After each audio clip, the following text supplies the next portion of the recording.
In this video, we're going to continue on with global objects, and we're going to look at the date object. And I think you get an idea what that does. But before we do that, I want to introduce a new concept, and that is another way to create objects, and that involves using the new keyword. And basically what that does is it allows us to copy an existing object and use it. And in this case, we're going to copy the date object. That's the object that we're going to copy. And then we get to go ahead and use its methods and properties like we've been doing in previous videos. So again, it all starts with the new keyword. Then you have to put the object that you want to copy. It's actually called the reference object. And all you're basically doing is telling JavaScript, hey, I want to copy this object. Give me a copy of this. The actual lingo they like to use is called an instance. We're creating an instance of this date object. But it's really just a copy. That's the simple way to think of it. And then you have to put in these open parentheses. This is called the constructor. And basically, it does what a constructor does in real life. It builds something. So it's going to build a copy of the date global object for us, and of course we're assigning the name today date, and then we get to go ahead and use our own copy of the date object. And there's some more nuances to this, and we'll talk about this in future videos. So now that we've got our date object, and we're calling it today date, but you could call it anything you want, we're just going to go ahead and write it out, and you're going to see we already get some output without even having to use any method. So let's go ahead and run this.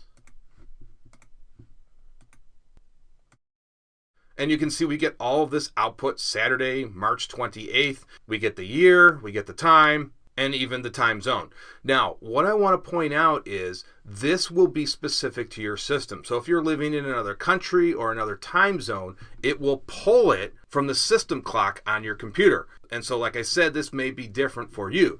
You may be on a different time zone other than the Eastern Standard Time Zone. So again, the date object pulls the current date and time from whatever your system clock is set at. Okay, and you know what? I didn't want to close that out. Let's go ahead and run that again.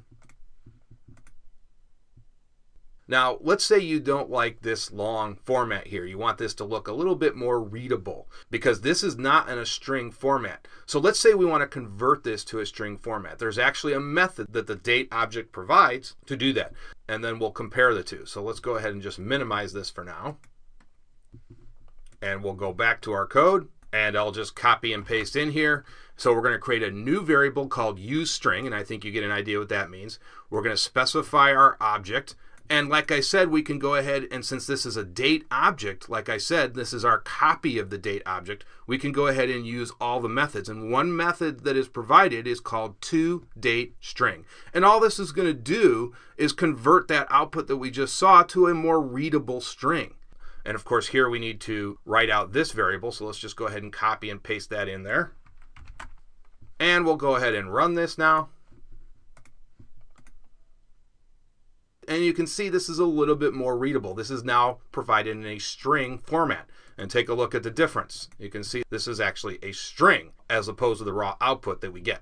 So let's go ahead and close this out. And let's go back to our code.